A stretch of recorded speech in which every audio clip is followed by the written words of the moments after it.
Amén. Buenos días. Si usted tiene su Biblia, puede abrir el libro de Josué capítulo 4.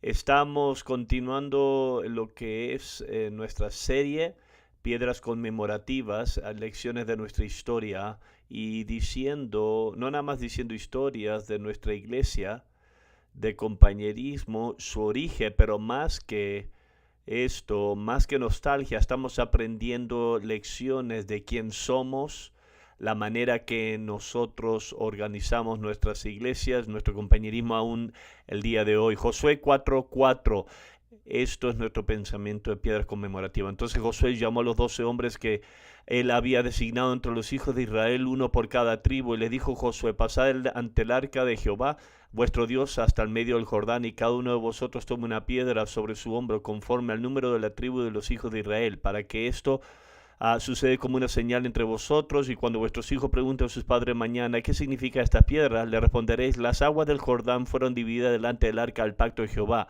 Cuando ella pasó al Jordán, las aguas del Jordán se dividieron, y estas piedras servirán de monumento conmemorativo a los hijos de Israel para siempre. Estas piedras van a ser de un monumento conmemorativo. En otras palabras, vas a mirar hacia atrás y vas a recordar de dónde viniste, lo que Dios hizo, para que tú te alinees para el futuro. Estamos ahora en la lección 8, los comienzos tempranos de Presca. La primera lección que vamos a aprender hoy es una dimensión pentecostal. Yo le recuerdo de esto, y ya le recordé, ya hablamos de la primera enseñanza. Mis padres fueron salvos en una iglesia pentecostés, en una denominación pentecostal. Fue la iglesia cuadrangular que él había sido salvo, y eso fue pentecostal. Ellos creían en el bautismo del Espíritu Santo. En ese tiempo eso no era popular. Se veía como ridículo, le decían holy rollers en inglés, como aleluyas. Pero mi padre, que nunca había sido criado en la iglesia, su vida fue transformada dramáticamente cuando fue bautizado con el Espíritu Santo. Es más, tenemos una foto aquí. Esto es el edificio en Phoenix, Arizona. Aquí es donde mis padres se salvaron. Este es el edificio, y este edificio, si tú estás yendo en la carretera, lo que es 17, y tú pasas por el túnel ahí en Phoenix, ahora tú puedes ver un edificio con una cúpula.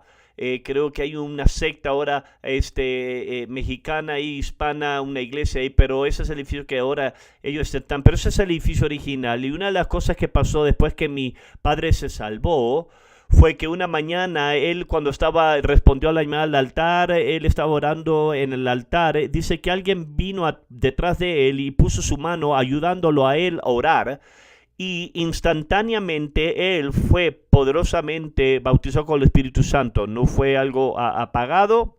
Fue fuerte, no fue personal, no es lo que hizo solamente en la casa, no lo hizo escondido de la gente. Yo les dije esto, que él empezó a hablar en lenguas de forma fuerte, empezó a profetizar. Y esto pasó por tanto tiempo que el servicio terminó. Finalmente le dijeron a mi mamá: cuando acabe él, tú cierra la puerta. Entonces eso fue fundamental. Mi padre fue pentecostés. Él entró en el ministerio, en la escuela de Biblia. Lo querían prácticamente apagar esto, porque querían apartarse de las raíces pentecostés. Pero amén, él cuando estuvo en Wickenburg, Arizona, una pareja vinieron a predicarle, a Wayne y Mary Jane Westberg, y ellos fueron audaces pentecosteses. En esos tiempos no había junta de oración ante el servicio, pero ellos creían en la oración. Ellos se subían a la plataforma en un edificio muy muy pequeño. Ellos daban vuelta a su silla y ellos oraban, y ellos hablaban en lengua. Ellos no tenían vergüenza. Ellos eran, amén, lo hacían con fuerza y audaces, y eso impactó a mi padre, y él vio la evidencia del Espíritu Santo en su ministerio, y él cambió el rótulo, lo que fue el cartel, al que decía, creo, el evangelio completo, un raro título, pero mi papá le puso pentecostal, una iglesia pentecostés. Y mi padre, amén, con orgullo, fue fuerte, amén, él creía el poder del Espíritu Santo. En su comienzo de su ministerio, yo mostré un número de fotos en su Biblia que él había recibido palabras de un hombre llamado Dick Mills, que él tenía espíritu, ministraba bajo el Espíritu Santo público. Él podía hablarle la vida de una persona de forma profética y daba palabras. Nuestra iglesia en los comienzos fue impactada y fue ayudada a que se construya de una manera, a través del ministerio pentecostal. John Messler fue instrumental en sus primeros servicios, fueron los primeros hippies que se salvaron, que vinieron a nuestra iglesia. John Metzler oró por los enfermos, ministró bajo la administración del Espíritu Santo, oraba para que la gente sea bautizado del Espíritu Santo. Bob French también fue otro predicador y diferentes hombres. El punto fuera que papá deliberadamente construyó la iglesia de nuestra iglesia como una iglesia pentecostés, como una iglesia pentecostal. Nosotros creemos que cada creyente, que usted está nacido nuevo, después de eso usted necesita ser bautizado en el Espíritu Santo, con la evidencia de lo que es hablar en lengua. Como tú sabes si sos bautizado con el Espíritu Santo, la evidencia bíblica, el día de Pentecostés, Hechos 2, Hechos 19, ellos hablaban en lengua, y eso es la evidencia. En nuestra iglesia, los nuevos conversos, nosotros oramos por ellos para que ellos reciban el Espíritu Santo. No lo hacemos de forma privada, no lo hacemos en una habitación de atrás, lo hacemos de forma pública, porque nosotros, somos pentecosteses. Marcos 16, 17. Estas señales seguirán a los que creen. En mi nombre echarán fuera demonios y hablarán nuevas lenguas. Esto es parte. Si tú eres pentecostés, si tú eres en mi nombre, dice, van a echar fuera demonios, yo he echado fuera demonios, usted puede echar demonios, o quizás algunos de ustedes son demonios, es un tópico diferente ya, pero van a hablar lo que es nuevas lenguas. Eso es parte de quien somos. Usted puede ver, yo continuo esto en las conferencias, yo deliberadamente oro por el Espíritu Santo, yo practico lo que es los dones del Espíritu Santo, oro por los enfermos, porque nunca va a venir un día donde nosotros no somos pentecosteses. Otros quizás quieren apagarlo, yo no quiero apagarlo, yo quiero sumarlo. ¿Por qué? Porque ese es el poder. Nuestra adoración, alabanza es pentecostés, es pentecostal. Cuando tú vienes no suena como un servicio fúnebre, nosotros cantamos canciones felices, porque pentecostés es algo feliz. En Australia hay una palabra que le dicen a los pentecosteses, le dice a esa gente que aplauden felices. Sí, esa es la verdad. Yo soy feliz y yo sí aplaudo felizmente. ¿Por qué? Porque yo tengo algo por estar contento, y el poder del Espíritu Santo cambia todo. Nuestra adoración es fuerte, es pública, y nosotros hablamos en lengua públicamente y operamos bajo los dones del Espíritu Santo. El miércoles en la noche usted vio al pastor Chris Hart ministrando bajo los ministros del Espíritu Santo. Tiene libertad. Cuando tenemos pastores que nos visitan, yo les digo, yo quiero que tú ministres los dones del Espíritu, porque eso es quien somos. Ahora, la razón por qué eso es importante es porque aquí donde nosotros nos apartamos de otras iglesias y movimientos, nuestra iglesia tiene conexión. Yo le dije un poco y le voy a decir un poco más hoy. Nosotros tenemos conexión con Chuck Smith y la capilla de lo que es del Calvario, Calvary Chapel. Él pastoreaba la iglesia de Presca ante mi padre, pero nosotros nos dividimos de ellos porque él deliberadamente, Chuck Smith, deliberadamente él apagó, no quería hacerlo público el Espíritu Santo. Él creía que sí estaba bien, pero él creía que tú lo puedes hacer de forma privada, no quieres avergonzar a nadie, y él decía, nosotros no queremos hacer ruido. No nosotros nos separamos de eso, nosotros lo exaltamos. El movimiento de Jesús que nosotros venimos, si tú haces un estudio de esto, por lo general fue un movimiento pentecostés. Esa gente, que lo recibió, el movimiento pentecostés, fue algo nacional, tocó a todas las iglesias, bautistas, metodistas, tocó a todas las iglesias, pero aquellos que retuvieron eso, que el movimiento de Dios por lo general eran pentecosteses. Esas personas que no recibieron eso, el movimiento de Dios, se apagó y se agotó, y solamente es una memoria. Nuestra primera enseñanza es lección, quién somos como iglesia y compañerismo. Hay una dimensión pentecostés. pentecostal. Hay una segunda lección en nuestra historia y ese es el poder del enfoque.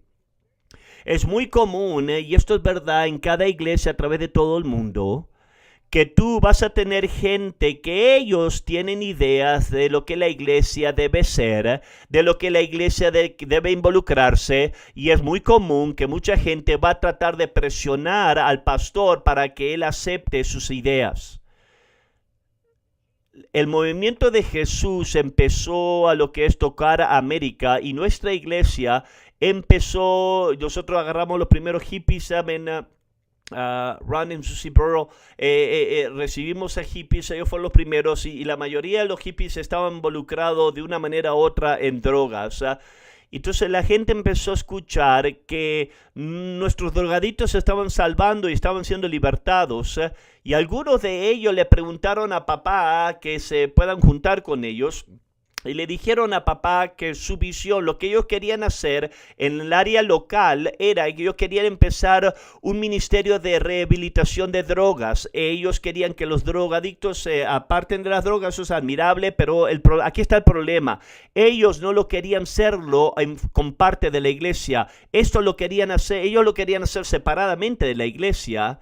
Y probablemente papá sospechaba que lo que tenían en mente era que gente se iba a mudar, se iban a mover como lo que es en un lugar, amén, todos juntos reunirse, pero mi padre empezó a recibir convicciones para ese entonces de la iglesia. Esta gente quería agarrar a nuestros conversos, aparte de la iglesia. Y era una noble idea. Lo que necesitamos hacer es necesitamos a sacar a los drogaditos, libertar las drogas, pero no iba a ser parte de la iglesia. Entonces mi padre dijo, Pastor Wayman Mitchell dijo, no. Eso no es lo que vamos a hacer. Hoy en día nosotros tenemos un ministerio de rehabilitación de droga, pero está conectado a la iglesia. Es completamente diferente. Mi punto no es que estamos en contra que la gente sea libre de las drogas, pero necesita estar conectado a la iglesia. Lo segundo era que tenía una mujer, teníamos una mujer en la iglesia y le empezó a poner presión al pastor Mitchell. Lo necesitamos a abrir un hogar para las madres solteras.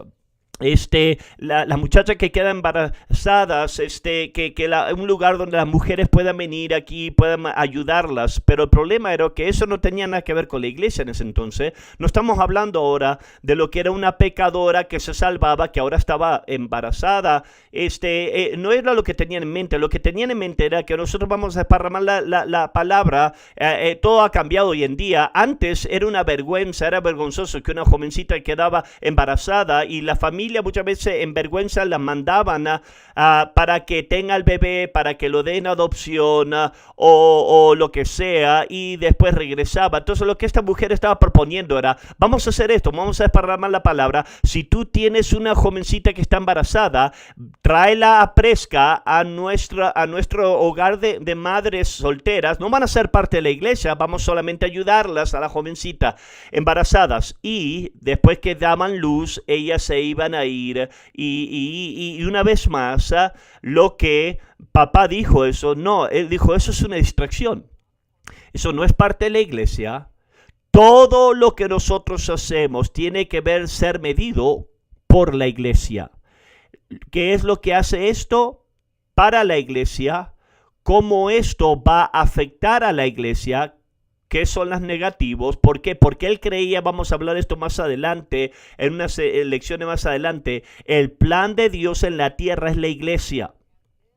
Y lo más grande aquí, Dios le había empezado a revelar a él una visión, no nada más tener iglesia, pero Dios había empezado a revelarle ahora ya una visión para lo que es alcanzar a los perdidos, entrenar a parejas para el ministerio y vamos a mirar más adelante mandarlos al campo. ¿Cómo eso va a afectar la visión? Hasta hoy en día, todo lo que se propone tiene que ser medido en contra de eso. ¿Qué es lo que va a ser para la iglesia? ¿Qué le va a hacer a la iglesia? ¿Y cómo va a afectar la visión? Y yo tengo mucha gente, lo que tenemos que hacer una marcha. No. Tenemos que protestar. No. Política. No. La iglesia, la visión Eso es lo que nosotros hacemos y no vamos a distraernos de eso. Esto es un patrón bíblico, Hechos 6:2. Entonces los 12 convocaron a la multitud de los discípulos y dijeron: no es justo que nosotros dejemos la palabra de Dios para servir a las mesas. Aquí esto fue una crisis temprana de la iglesia temprana, primitiva. Había avivamiento, había una hambruna, había hambre, estaban las viudas necesitaban comer, y había algo también de lo que era con respecto a la raza. Pero ellos decían: ¿sabes qué? Tenemos que asegurarnos aquí que no necesitamos empezar un programa de alimentar. Y le empezaron a decir a los pastores: tú tienes que alimentar a las ancianas. El tema aquí no era que ellos estaban en contra de la gente anciana o que estaban en favor que las ancianas tengan hambre. Lo que ellos dijeron aquí es esto: nosotros tenemos un llamado. Lo que tú nos estás pidiendo de hacer, eso tiene que ser medido lo que Dios nos ha llamado a hacer, y vinieron con una solución que podían alimentar a las ancianas y no distraer. Pero mi punto es que tiene que haber un enfoque aquí. Hay pastores que muchas veces hay pastores que van a estar mirando aquí. Escúchame, pastor, escúchame, hermano. Vas a tener gente en tu iglesia que te van a presionar y tú vas a tener que hacer la misma decisión. ¿Qué es lo que va a hacer por la iglesia? ¿Qué es lo que va a hacer para la iglesia? ¿Cómo va a afectar a la visión? Y muchas veces la respuesta va a ser no, porque nos quedamos enfocados. A la próxima lección es el poder de una correcta estructura, amén, de la iglesia. Yo le hablé del ministerio al comienzo de la lucha del ministerio. Mi papá era que él estaba tomando iglesia que tenía ya estructuras ya establecidas en las iglesias. Mi papá tuvo malas experiencias con los concilios de la iglesia y con lo que eran juntas directivas, como le llamaban. Y lo que papá empezó a descubrir es que a veces tenías gente que eran parte del concilio, lo que era una junta directiva, como la llamaban, y hay veces que esa gente no eran espirituales.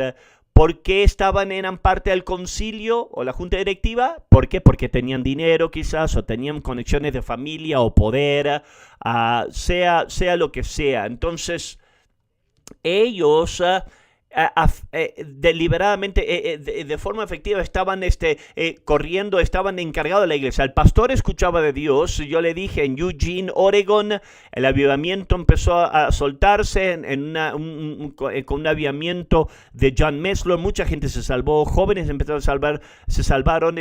Papá pensaba que fue un comienzo del movimiento de Jesús en 1968, más o menos en el 69, años 69.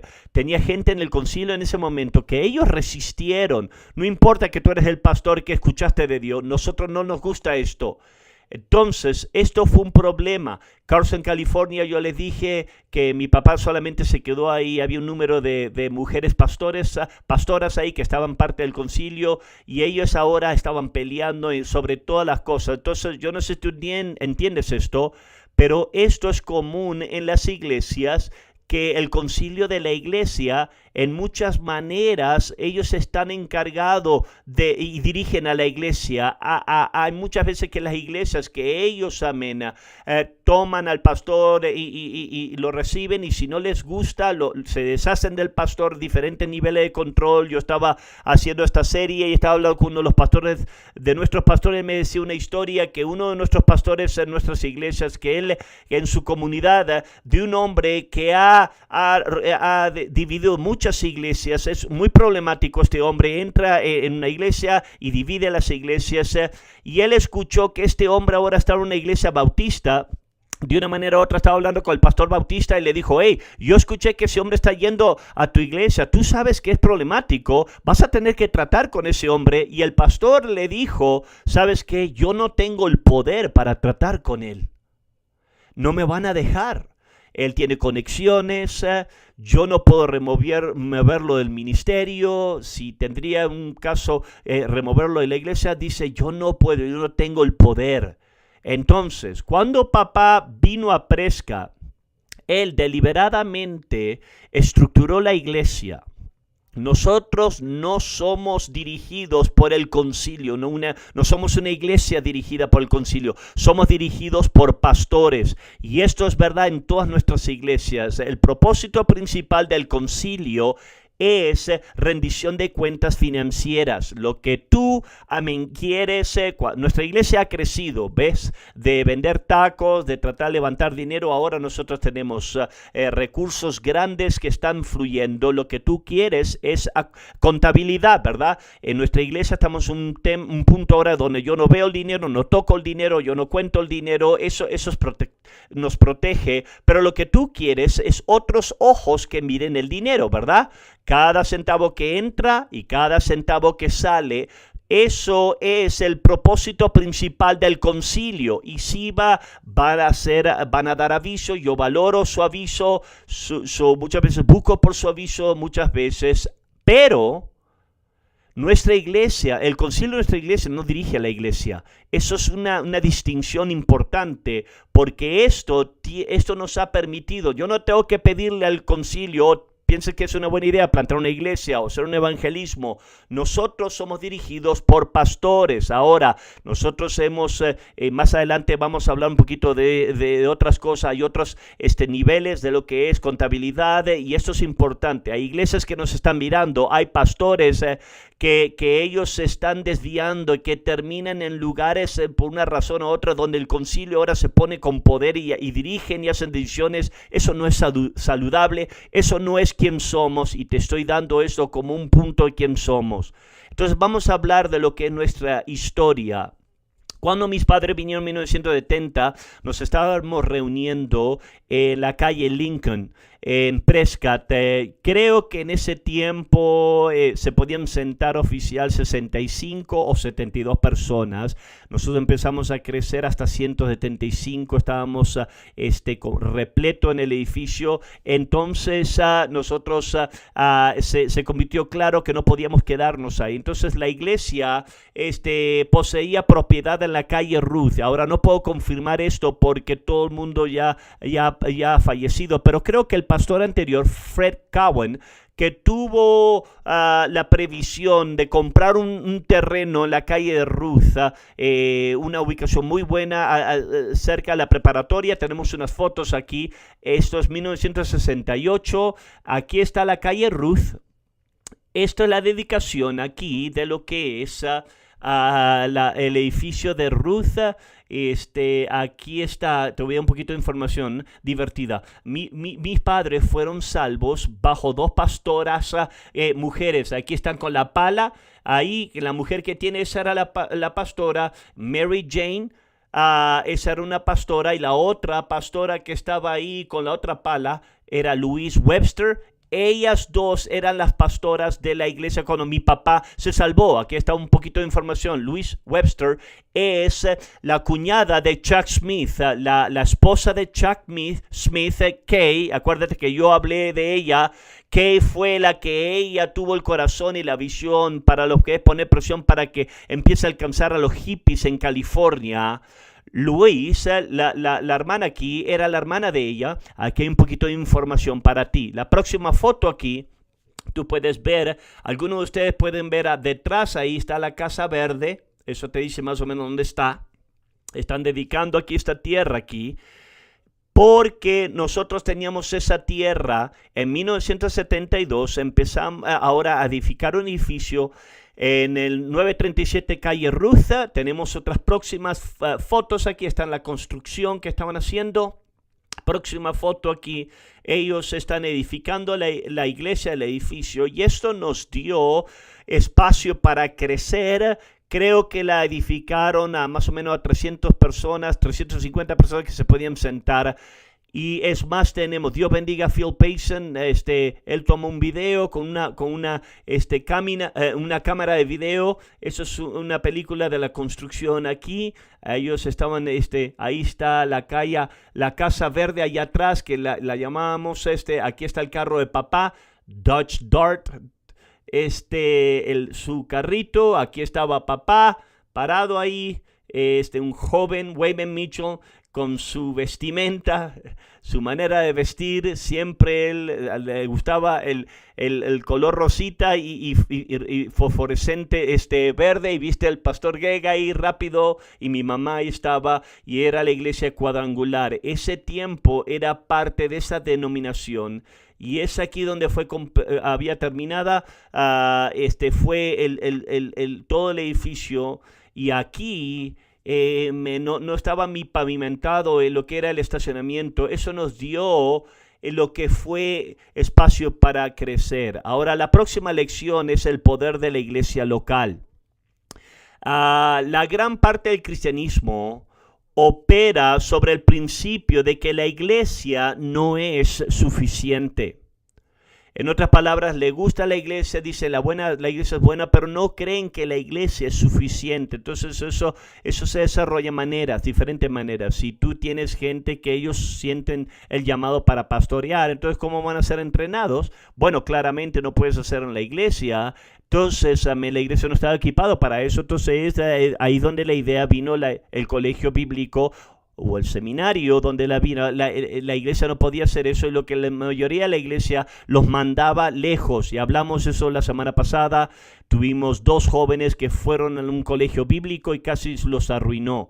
Las misiones, cómo tú plantas iglesias internacionalmente, cómo tú alcanzas otras naciones. La iglesia local no podía hacer eso. Entonces tú tenías, juntas directivas de lo que era misionero, donde se conectaban con una denominación. Hay un término para lo que se usaba fuera de la iglesia en inglés, que se llama paraiglesia.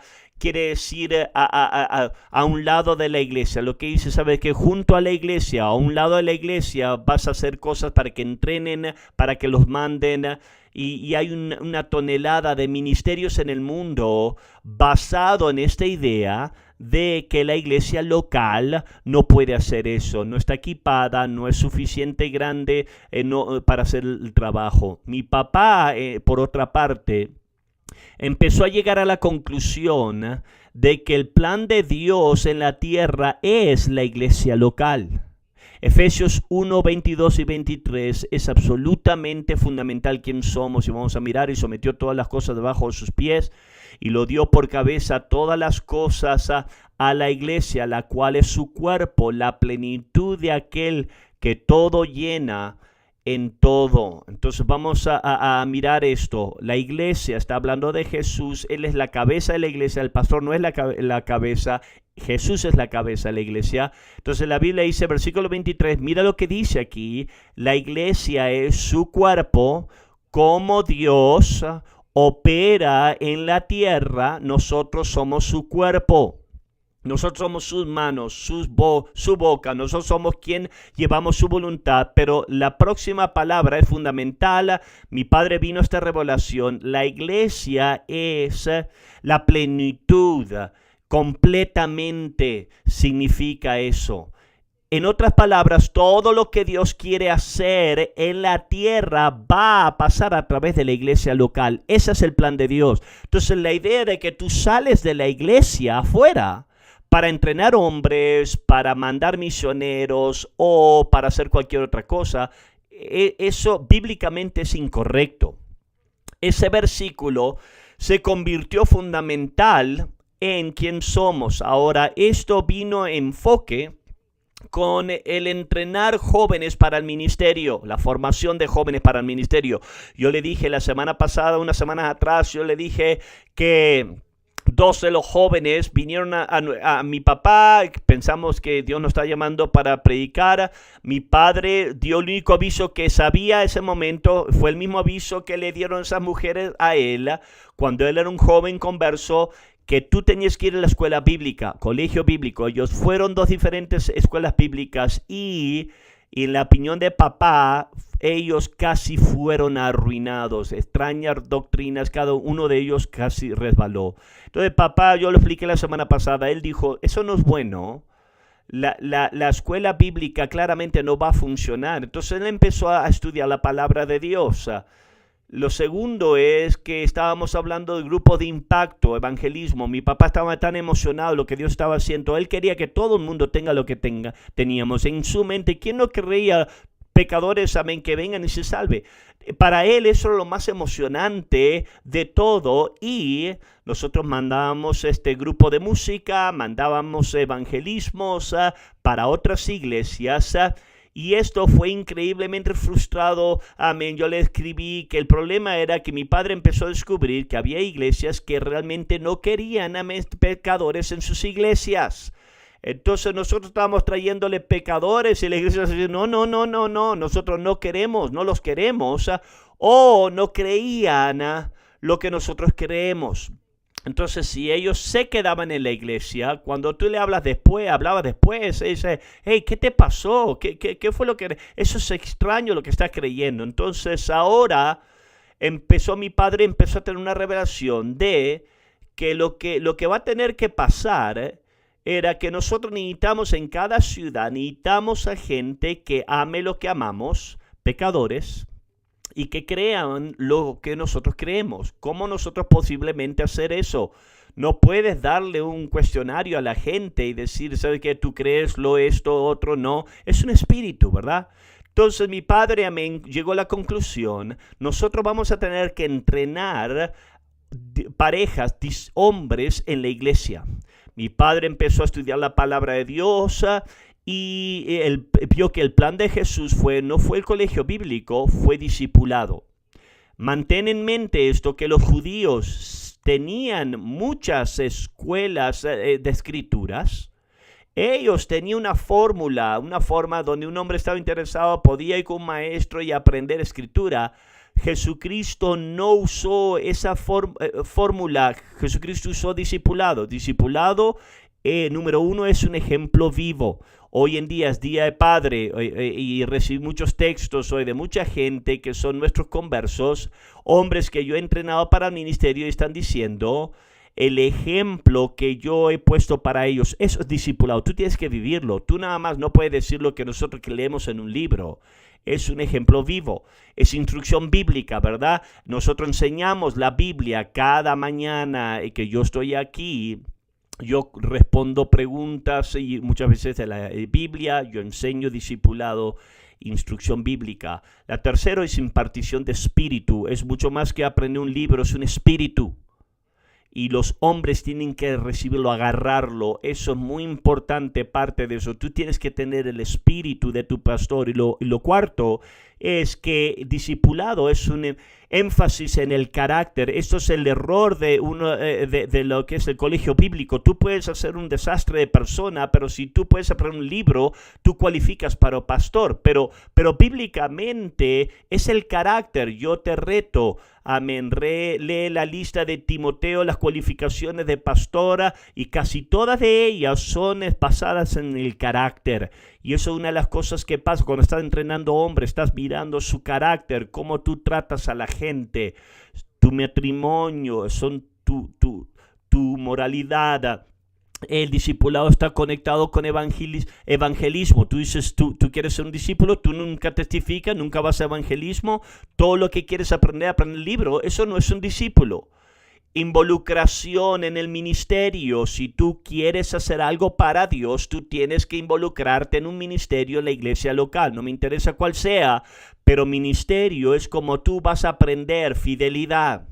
Podemos contar en ti, cómo tú puedes aprender a ser efectivo en cualquier cosa que sea y trabajar con gente también. O sea, fue uno de los grandes errores de la iglesia, de la escuela bíblica, es que tú te mandan lejos de la gente por 4 años, cuando en realidad el pastorear es gente.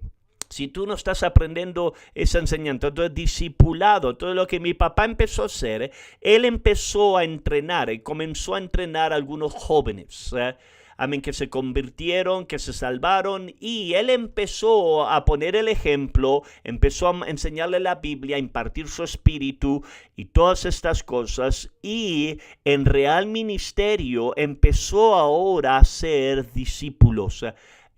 Alumnos que empezaron a aprender a ser hombre de Dios desde el comienzo. Hablamos del ministerio de concierto. Mi padre nunca hizo la llamada del altar en el ministerio de concierto. Él decía, esto tiene que nacer de adentro. esos que tienen un toque de Dios, ellos van a hacer la llamada al altar. Es más, a través del tiempo, los discípulos, ellos dirigían el concierto, el ministerio. Mi papá no le decía la música que tenían que tocar, gracias a Dios. El cantar no era sus fuerzas, un hermoso hombre, pero no eran sus habilidades. Pero el punto de esto es que no nada más él delegaba, él estaba entrenándolos y finalmente papá llegó a la conclusión que ahora tenemos estos muchachos que quieren ser usados por Dios, tienen hambre, están involucrados en ministerios, son efectivos, están aprendiendo a predicar. Papá dijo entonces, discipulados o discípulos tienen que ser enviados. Tienen bíblicamente desde el comienzo, esto es lo que la Biblia dice, Marcos 16:15, y les dijo, id por todo el mundo y predicar el evangelio a toda criatura. Id por todo el mundo, Jesucristo los está mandando a ellos. La Reina Valera, vayan, id. Ese término en los comienzos de nuestro comienzo. ¿Por qué? Porque él entendía que si los jóvenes, las parejas jóvenes están aprendiendo, se están desarrollando y ellos se quedan para siempre en la iglesia, actualmente eso los va a dañar, lastimar a ellos. No van a crecer. Es más, la vida de Dios en ellos va a morirse. Los discípulos, amén, necesitan ser enviados.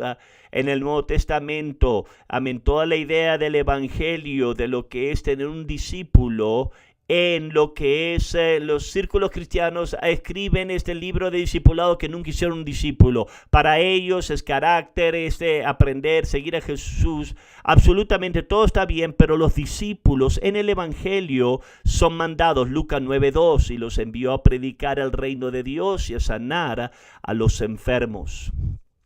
Esto es lo que haces con los discípulos. Tú lo ves en Lucas 9, Mateo 10, Lucas 17 creo, y otros diferentes lugares. Él los mandaba. Entonces, mi papá empezó a llegar a la conclusión, estos hombres que han sido salvos y que han sido entrenados en la iglesia local, nosotros vamos a tener que mandarlos, enviarlos. Recuerda, nuestra crisis de evangelismo, no teníamos a nadie en una ciudad que amaba lo que amamos, pecadores que creíamos lo que creemos. Entonces papá dijo, ¿sabes qué es lo que es la respuesta? Nosotros necesitamos mandar a alguien allá. Si ellos se salvan en nuestras iglesias, si son entrenados por nosotros, ellos van a empezar a amar a los pecadores como nosotros los amamos, van a creer lo que nosotros creemos. Nosotros necesitamos mandarlos. Ahora tú tienes que entender qué radical esa idea era. Nadie hacía eso. Era absolutamente en esos días, a través de la cristianidad, cómo tú te convertías en un pastor, tú ibas a la iglesia, a la escuela bíblica. Mi papá estaba proponiendo algo, una idea radical. Nosotros vamos a mandar hombres que nunca han ido a una escuela bíblica. Y eso fue una idea radical. Entonces lo que pasó es que mi papá empezó a hablar con diferentes grupos de hombres, empezó a prepararlos para esta idea y empezó a orar, y él dijo, nosotros vamos a orar que Dios nos abra una puerta. Una vez más, él nunca había, esto se había hecho. Entonces mi padre estaba buscando por una puerta abierta. Si Dios abrió una puerta, entonces nosotros vamos a saber y vamos a saber el lugar para mandar a alguien. La palabra salió, lo que Dios estaba haciendo en Prescott se empezó a desparramar. Esto fue muy interesante a la gente. Empezó a escuchar la gente que en Prescott, Arizona, los hippies se estaban salvando. Y eso estaba pasando en muchas iglesias, pero generalmente se desviaban. Pero estos hippies aquí se estaban salvando. Ellos estaban siendo transformados, eran totalmente diferentes de lo que eran. Y ahora ellos son parte de una iglesia local. Entonces había gente que estaba muy interesado en esto. él recibió una llamada de un hombre de Kearney, Arizona, un pueblito muy pequeño en el condado Pinal. En ese momento creo que había 2,000 personas que vivían ahí. Y había un hombre que estaba dirigiendo un estudio bíblico y una vez más eran los tiempos donde lo pentecostés no estaba desparramado todavía. La gente que estaba yendo a las iglesias cuando se interesaban con el Espíritu Santo, muchas veces tú tenías que salir de eso. Este hombre empezó un estudio bíblico, un carismático estudio bíblico es otro término, yo creo, para lo que es ser lleno del Espíritu. Y él empezó un estudio bíblico y lo que pasó es que un drogadito joven vino y se salvó en su estudio, pero ellos no sabían qué es lo que haces con un drogadito. Ellos nunca habían visto un drogadito. Ellos entiende todo esto, para nosotros esto es normal, ¿verdad? Pero esta gente dice, su mente está aquí, está asombrado, ¿qué vamos a hacer con ellos? Entonces ellos dijeron, ¿sabes qué? Nosotros escuchamos en Presque, Arizona, que alcanza a los drogaditos. Entonces ellos llamaron y dijeron, mira, nosotros tenemos unos drogaditos que se están salvando aquí, gente está interesado. ¿Sabes lo que nosotros necesitamos? Nosotros necesitamos un pastor. Entonces aquí está la foto, aquí está un área de Kearney, la ciudad metrópolis. Creo que es hoy en día esa ciudad, la foto de esa ciudad. No es un lugar grande, pero para mi papá, que él había estado orando por una señal de Dios, Dios enséñanos, nosotros creo que tenemos que mandar, papá dijo, esto es. Entonces él habló a Harold y Mona Warner y ellos concordaron. Harold estaba muy emocionado por las cosas de Dios y papá anunció que nosotros íbamos a enviar nuestra primera pareja, Harold y Mona Warner, van a ir a Kearney, Arizona. Ellos van a ir a empezar una iglesia, van a ser pastores y esto fue la primera pareja que eran enviados, que nunca habían ido a una escuela bíblica. Absolutamente revolucionario. Harold Warner fue a Kearney para mirar la tierra y llevó con otro discípulo. Y aquí tenemos otra foto que vamos a mostrar. Esto es la calle de la ciudad de Kearney. Yo agarré esa foto de lo que es la página de internet. Fue en esa calle donde Harold Warner vio cuando llegó que había un desfile y Harold hizo lo que él había visto. Él se unió al desfile y él empezó con una bocina, empezó a predicar, a testificar y al principio la gente estaba, wow, vas a ser nuestro pastor, esto va a ser hermoso.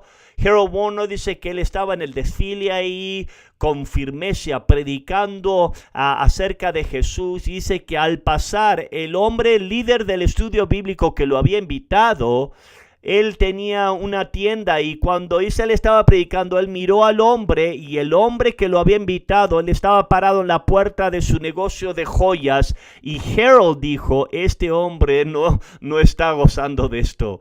Él no estaba diciendo, oh, wow, la gente te está escuchando de Jesús, capaz que se salven también. No, este hombre estaba asustado públicamente, nos estás avergonzando. Entonces le dijeron, sabes que esto no va a funcionar, lo que tú eres no es lo que nosotros estamos buscando. Le dijo a mi padre que acerca de esto, Harold llamó a papá, habló con mi papá y papá le dijo, entonces sabes que si eso es el caso, entonces regresa a casa, va a haber otra ciudad, vamos a encontrar otra ciudad para ti y para que te podamos enviar. Entonces Harold regresaron a Presque, estaba lloviendo y al regreso a Presque, el carro, el automóvil se volcó y terminó en un accidente y su espalda fue quebrada y quedó paralítico, tuvo que ir a Phoenix, al hospital por meses. Entonces tú tienes que entender esto, a lo que le hizo a la iglesia. Ahora Papá le dijo, esta radical idea, tú lo ves todo el tiempo ahora, cada 6 meses ahora, pero para esta gente esto fue una idea radical, ¿ah? Que le está diciendo, sabes que vamos a mandar parejas que nunca han ido a la escuela bíblica. Entonces lo que pasó es que teníamos muchos conversos, teníamos gente de otras iglesias también que se habían unido en emoción lo que Dios estaba haciendo. Y cuando ahora Harold tuvo un accidente, y ahora quedó paralítico. Lo que esto hizo en el corazón de gente que no estaba bien los afectó de una manera negativa. Algunos de ellos sí era obvio, habían genuinas preguntas como en cualquier tragedia. ¿Por qué Dios va a permitir eso? Eso es común, ¿no? Pero había otras personas que no eran genuinas preguntas, eran críticas despiadadas. ¿Ves? Empezaron a decir, esta iglesia, esta idea de plantar iglesia nunca fue de Dios. Eso es toda la idea. Es peligroso. Eso es peligroso de basar visión y doctrina en circunstancias. ¿Ve lo que pasó? Harold tuvo un accidente. ¿Cuál fue la enseñanza, la lección? Dios no quería que plantemos iglesia desde el comienzo. Claramente eso no fue la idea de Dios. Nunca hubiese permitido que Harold termine paralítico, es lo que estaban diciendo. Mitchell nunca tendría que haber enviado. Esto es el juicio de Dios. Dios no está feliz con esta idea de mandar parejas sin ir a la escuela de Biblia. Y Mitchell está tratando de construir su imperio. Había gente que empezó, como habían la experiencia cuando lo que eras infeliz, tú ahora juntabas a la gente y tú despedías al pastor. Eso es un momento de crisis. Esto es la primera vez que mi papá está obedeciendo a Dios, lo que él siente, y la voluntad de Dios, y ahora de repente entramos en problemas. Esto es una lección. Aquí hay una lección de lo que es. Lo estoy haciendo una lección porque yo sé que va a haber pastores, te voy a decir las historias, pero escúchame, pastores que están escuchando esto, la lección es: reúne a la gente. Cuando se produce una crisis, cada vez va a haber gente que se enferma, se muere, financiero, hay rebelión, hay tragedia de muchos diferentes sabores. Es muy importante que tú no te pones a cobardas y empiezas a llorar. Especialmente eso es para el pastor, ¿verdad? Entonces, mi papá, él es un peleador, él boxeaba antes, él entendía, si alguien te golpeaba, tú peleas y tú golpeas. Entonces lo que hizo papá fue genial. Yo lo tuve que hacer muchas veces donde él se paró. Creo que el accidente pasó el lunes o el domingo cuando Harold tuvo ese accidente. El miércoles próximo en la iglesia, mi papá se paró enfrente de la iglesia y mi papá les dijo: Dios me habló a mí y él me dijo que mande a Harold y Mona Kearney, y ahora él está en un hospital, paralizado, quizás nunca va a volver a caminar. ¿Por qué él está en el hospital? Él dijo, porque el diablo nada le gustaría más que detenernos ahora. Esto es del infierno, él dijo. Él dijo, nosotros tenemos una visión y nosotros vamos a llevar esa visión, a cargar con esa visión. Y él dijo algo valiente: para cada hombre que el diablo nos lleve, nosotros vamos a enviar 10 más en su lugar. Él estaba reuniendo a la gente, vamos a pelear, y él dijo, la palabra de Dios es clara, él había escuchado de Dios, la visión es ir por todo el mundo, y eso es la voluntad de Dios, y eso es lo que nosotros vamos a hacer. Algunos de ustedes, si no les gusta eso, si eso no es lo que ustedes no concuerdan con eso, piensan que están mal, él dijo, ahí está la puerta, pero yo te digo, esto es lo que nosotros vamos a hacer, no vamos a parar. Y al final del servicio, él dio un reto. Él dijo, no sabemos lo que le va a pasar a Harold, con Harold y Mona. Por esto él dijo, pero él dio un reto. ¿Cuántos de ustedes van a ser esos que ustedes van a responder, que van a levantar su mano, que usted va a responder al llamado? Y números de mucha gente que estaba ahí en el llamado, esa noche 25 parejas vinieron al frente y se arrodillaron y se dedicaron a sí mismos y dijeron, Dios, nosotros creemos que el plantar iglesia es tu voluntad y estamos en todo, le entramos con todo. Entiende qué punto, momento crucial de nuestra completa historia estaba en el balance, en las balanzas ahí. Pero porque mi padre, amén, tenía la visión, es lo que te mantiene. Esto es la cosa crucial. La vida sube, la vida baja. Mi papá me decía, hijo, hay veces que tú vas a agarrar el oso y el oso muchas veces te va a agarrar a ti. Así es la vida, no ganas todas las veces, ¿verdad? Pero la visión queda en pie. Tienes que saber lo que Dios quiere que hagas y nunca vas a soltar eso. Eso es una crucial lección y es en esto que nuestro completo futuro ahí descansaba en eso, pero porque mi padre no iba a soltar de la visión. La próxima semana vamos a empezar a hablar ahora de lo que es plantar iglesias y cómo esto se desarrolló. Pero te voy a dar un poquito unas pláticas, unas palabritas de lo que viene. Como el viernes, ya hasta este viernes, ahora tenemos 3,469 iglesias. Hoy en día tenemos, gracias a Dios. Amén. Porque nosotros no somos una iglesia nada más reunidos como un grupo, nosotros somos una iglesia con una visión. Y esa visión es plantar iglesias, discipulado, y eso es nuestro fundamento en lo que practicamos hasta el día de hoy en día. Yo estaba en Guam la semana pasada, en su conferencia plantaron 5 iglesias. Yo estuve en Tucson y plantaron 10 iglesias. Esa visión sigue hacia adelante hasta el día de hoy y nunca vamos a apartarnos. Es quien somos. Ese es nuestro ADN. Es plantar iglesias. Amén. Aleluya. Eso es una visión, vale la pena retener. ¿Cuántos dicen amén? Gloria a Dios. Entonces, la próxima semana vamos a hablar de lo que es plantar iglesias. Randy Foster me estaba diciendo, ¿vas a terminar esto antes de la conferencia? Le dije, Randy, estamos recién en 1972, en el año, recién. Ya llegamos al 1973 y vamos a empezar ahora la aceleración. Vamos a hablar la próxima semana de plantar iglesias, las misiones del mundo y lo que es la continuación de la visión. Dios lo bendiga, vamos a parar aquí y la iglesia va a empezar a las 10:30.